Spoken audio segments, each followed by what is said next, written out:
Hello, how are you all doing today?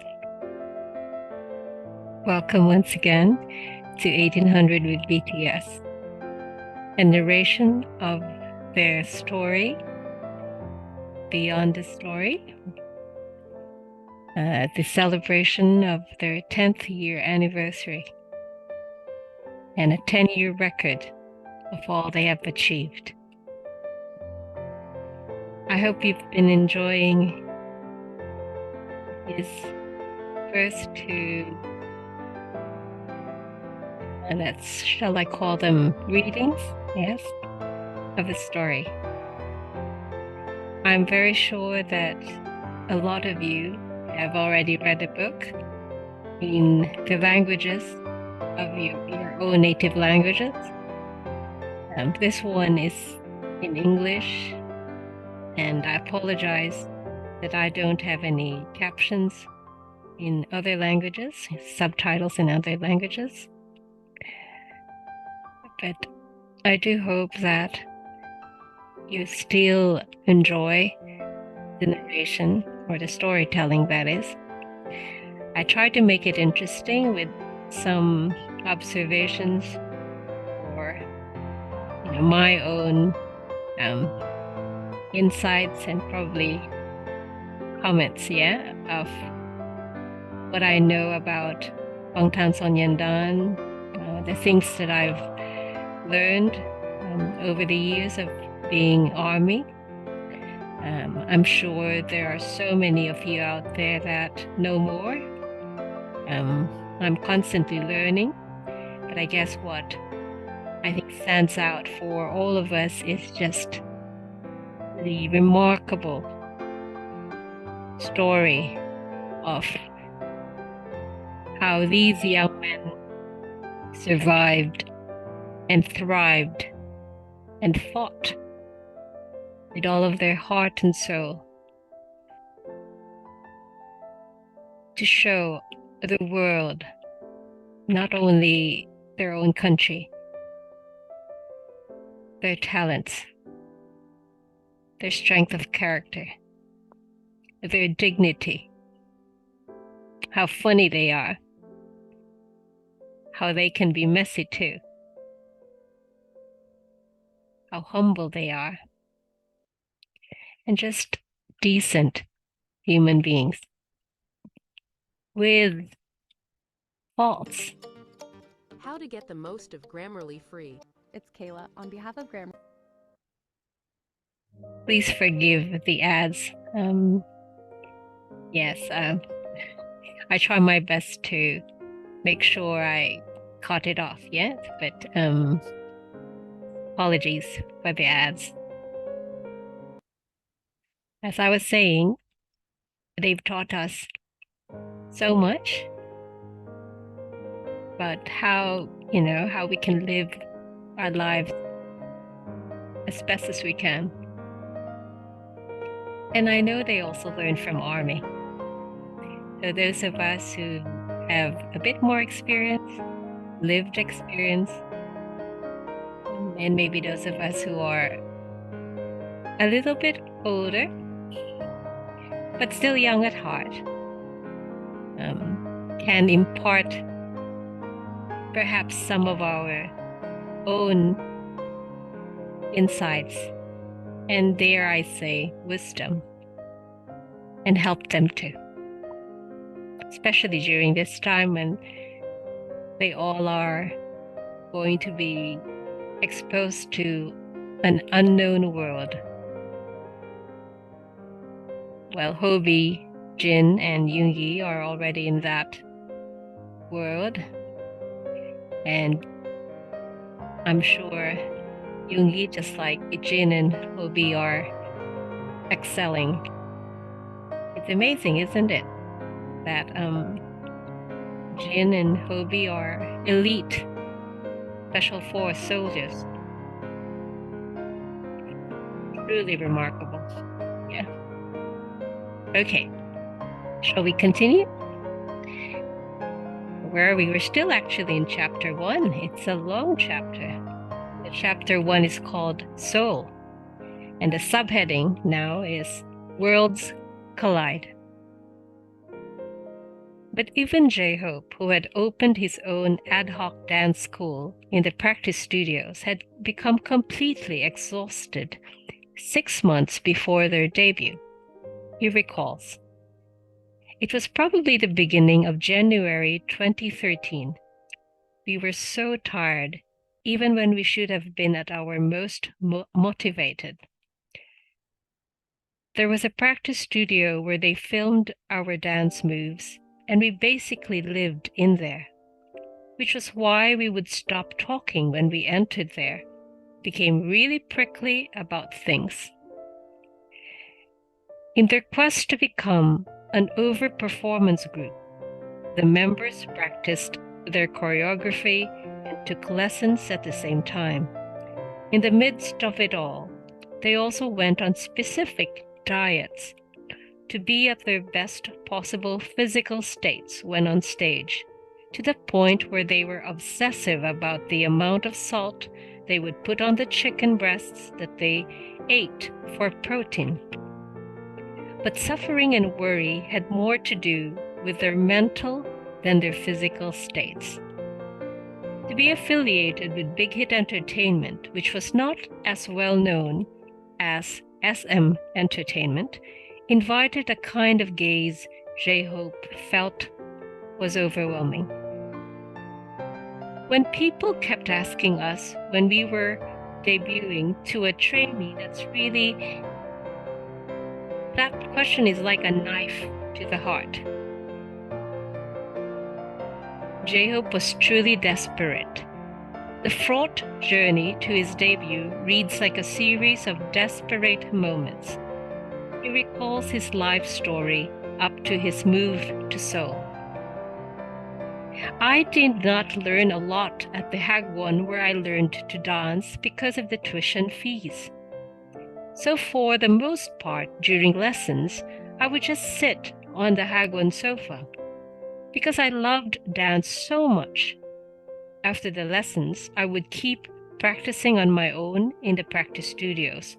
The Hyungs who taught me, especially this one dancer named Bangster, became a kind of teacher to me. He said to me, 'Hey, do you want to come to our practice studio and practice with us?'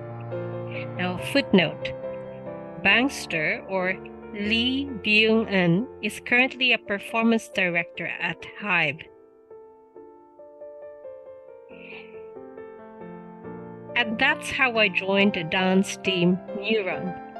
Footnote, the line 'entered Neuron' appears in J-Hope's song Chicken Noodle Soup, featuring Becky G. That's where I first came in contact with street dancing. Later, when I signed my contract with Big Hit Entertainment, as a trainee, there was no place for me to practice. That was why, despite signing the contract, I stayed behind at Gwangju Hagwon, where my dance training was outsourced to. And that's when the A&R team contacted me, telling me it was time to come up to Seoul. J-Hope, RM, and Suga had to wait 2 years until their debut, and Big Hit Entertainment was barely scraping by at the time due to Glam's failure. So Glam was the girl group. The practice spaces were so cramped that someone's singing in one room would carry over to trainees in the room 3 doors down. These circumstances, to the 7 boys who were about to debut, were a source of great anxiety. Suga especially had reasons to be anxious. He was preparing for his debut despite the after effects of a shoulder injury incurred from a traffic accident. He explains, "I did all kinds of part-time jobs in 2012, right before our debut was set. My family needed money, so I would teach MIDI or MIDI, work in a convenience store, and do deliveries. and it was on a delivery where I injured myself on a motorcycle. Suga's voice turns a shade quieter as he recounts the turmoil of those days. The company was in dire straits, and I was worrying my head off as to whether I could continue my life as a trainee. It was really hard for me, the act of living itself. I'd left home, pinning all my hopes on debuting. I'd managed to enter this company. I felt so desperate. Jimin had his own issues concerning his debut, he recalls. I had given up a perfectly good life learning dance in high school to come up to Seoul, but no one cared. We could be eliminated after any of the tests they would put us through time to time, which was scary.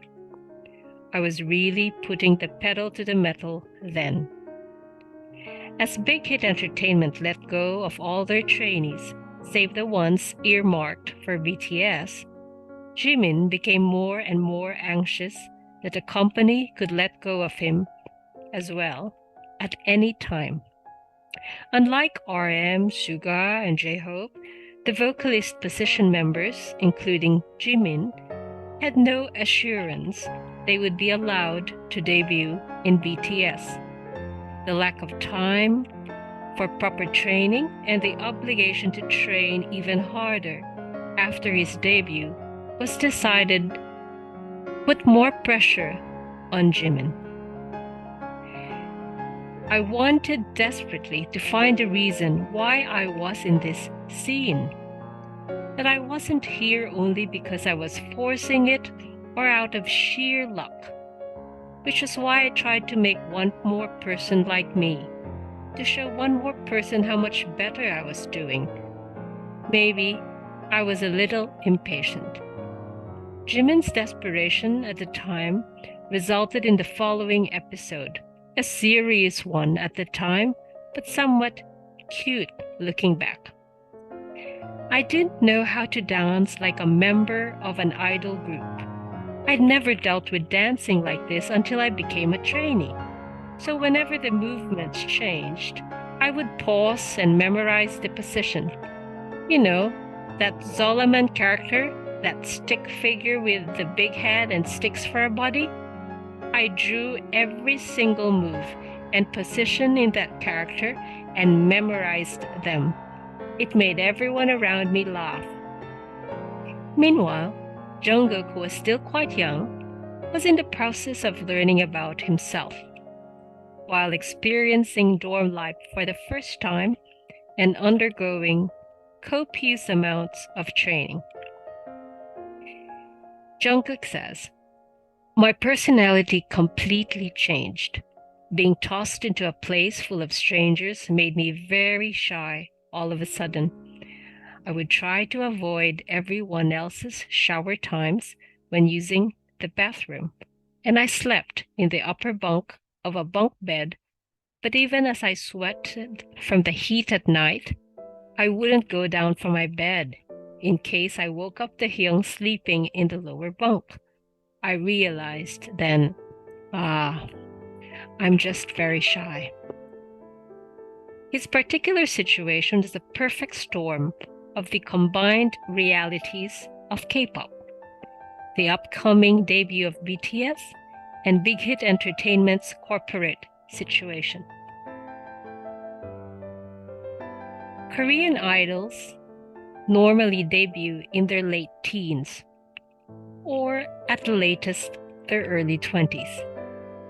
Many of them begin as trainees in their mid-teens under contract with entertainment companies. Jungkook, who would debut at the age of 15, is considered a younger case in terms of both entertaining an entertainment company dorm, in terms of both entering an entertainment company dorm and debuting as an idol.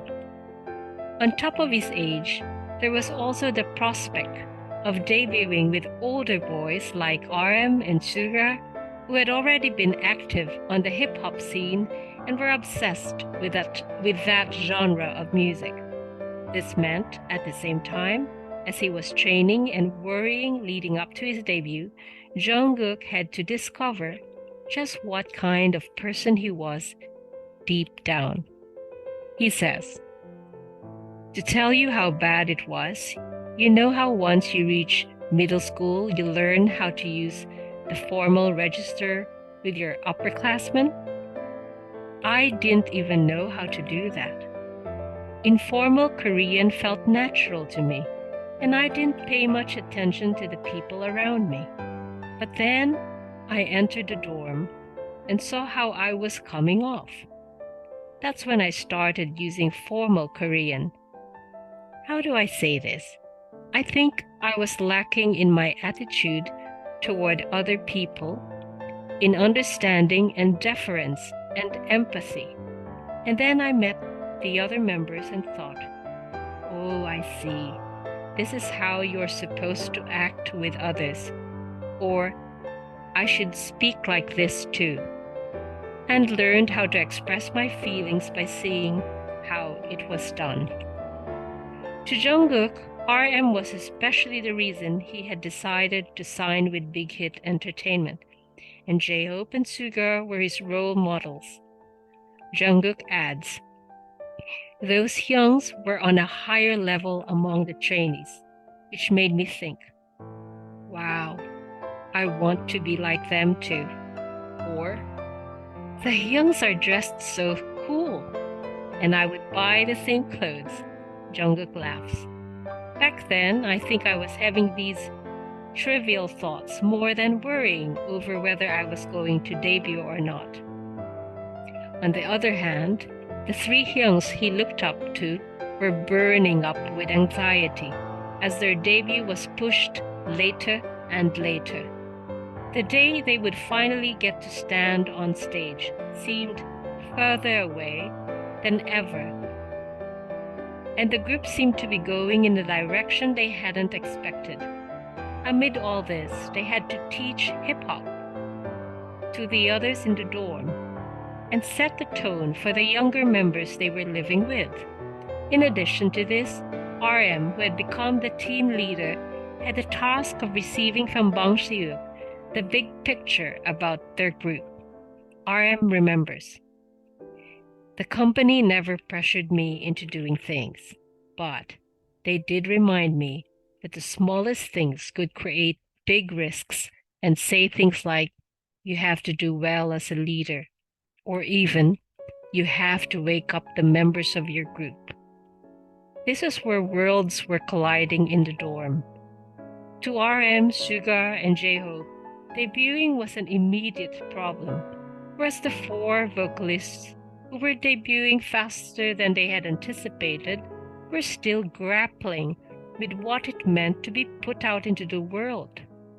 Jin says, "I hadn't really understood what it meant to be an idol.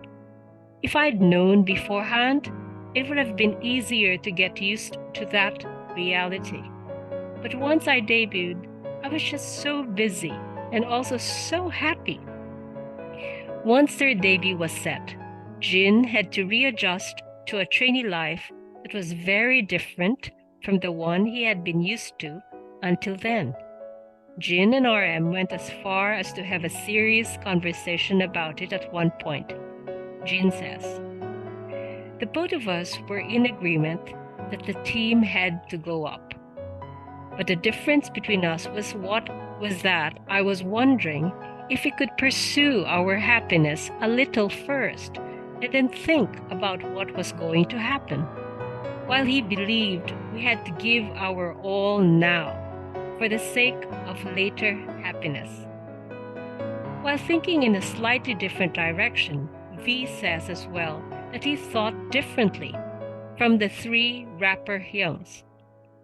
"Most people train for years before debuting, so I hadn't even considered that my time would come only after a few months of training," V says.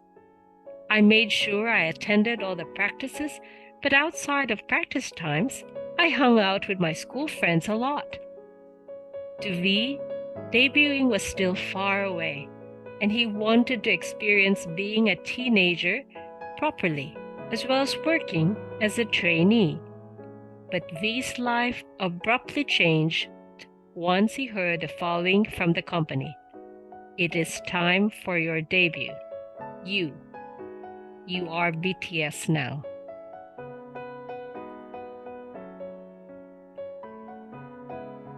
And what about you guys? The more you look back on BTS's preparation for their debut, the more surprising it is that none of them quit in the process, despite being 7 boys from different hometowns and with different values, musical tastes, and time spent in training, coming together to train in less than a year for their debut as a team. J-Hope has some candid thoughts regarding this. We did not fuse together well at first. Our backgrounds were just so different, and we wanted different things. One would go, I want to become a musician, and another would be like, I just like being on stage. It was hard to calibrate our sense of objectives toward a single goal. But ironically, their debut as BTS being decided also became a decisive factor in their becoming closer to each other. V remembers. While I argued a lot with Jimin, who is my age, and with the other members as well, we worked together so much and talked with each other so much that little by little we really did feel we were becoming a team. RM making his hip-hop playlists and J-Hope teaching dance were acts stemming from their desperation for their debut. Of how this goal affected them, J-Hope explains.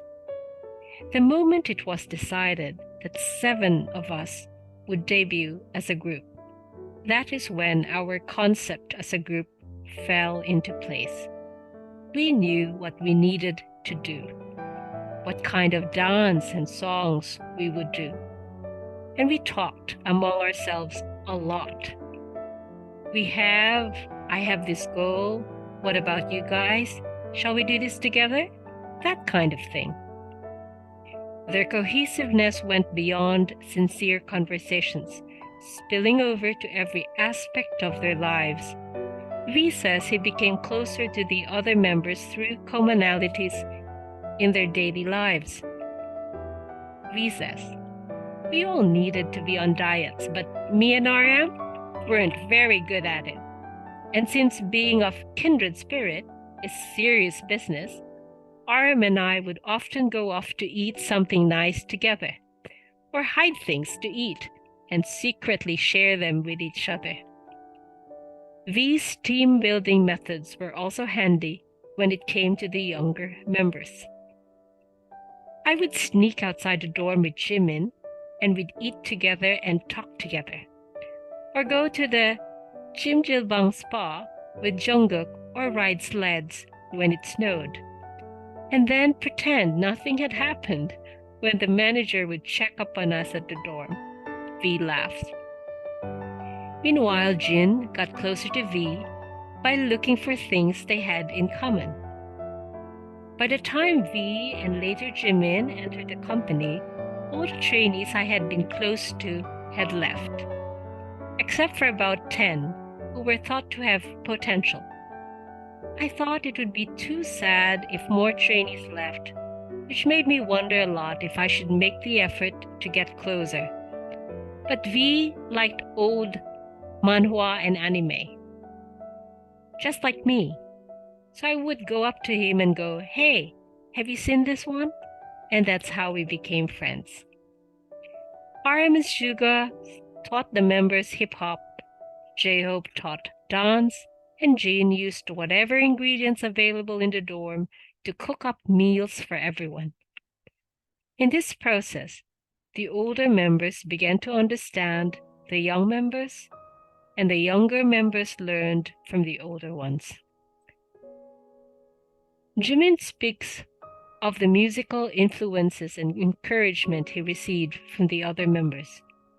The Jungs felt very raw to me, the way they were like, I just like listening to music, so unpretentiously.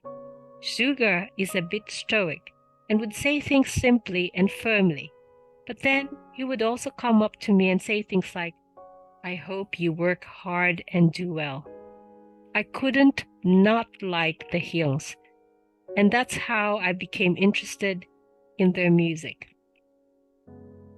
Suga, on the other hand, was learning how to communicate with the world through his conversations with the other members.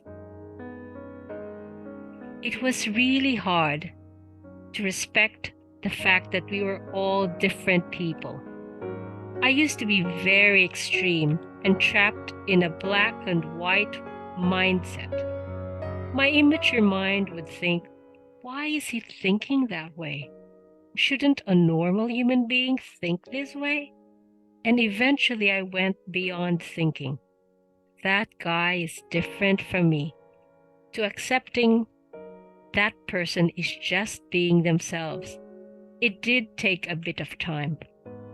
The answer to the question of why none of the members of BTS quit during that time may be found in the words of some of the members. Jin sums up the situation back then. Adjusting seems to be the right word, because once I entered the dorm, I realized, I guess this is how I should live from now on. Suga speaks of his pride as a musician. If it weren't for the music, maybe I would have quit partway through. Or if it had been at some other company with a different culture, I released a lot of things in me making music. I don't know how I had so much confidence back then, making all those songs. A lot of them I get embarrassed about, listening to them now. But the people who are obsessed with hip hop, they have this attitude. I'm the best in the world, you know? Sugar laughs. And of course, we need to hear from the leader of the team. The members were just good people, very good people. RM continues. The only thing I know how to do is music. I came into this company to make music, and because I believed my work was fundamentally to make music, and because I've been here the longest, I did have the most say in things. To be honest, this made it much easier for me as the leader, and I received so much respect from the other members. It makes me think they've been very good with recognizing and accepting each other. They really treated me well. The long time it took for them to debut was well spent in training and building their trust in each other through much conversation and exchange. And so, the 7 members who had differed in every way began to transform into a team, just like in the lyrics of the song Baldagang-san, revealed 4 months after their debut in the video taken in that very practice studio where they had sung and danced so ceaselessly. In the end, it is all Korean. Look above. It's the same sky we face. Could be a bit cringy, but we're the best. We understand each other, right? And that's the end of chapter 1. Till next time, we'll go to chapter 2, Why We Exist. And just for everyone's information, we review their first albums. We have, well, when they debuted, Too Cool for School, Oh, Are You Late Too? School Love Affair, Dark and Wild. So these are all the albums in Chapter 2, Why We Exist. Thank you very much once again for joining me. It is 1800 BTS and been a pleasure sharing this time with you. Have a good day and good night. Till next time.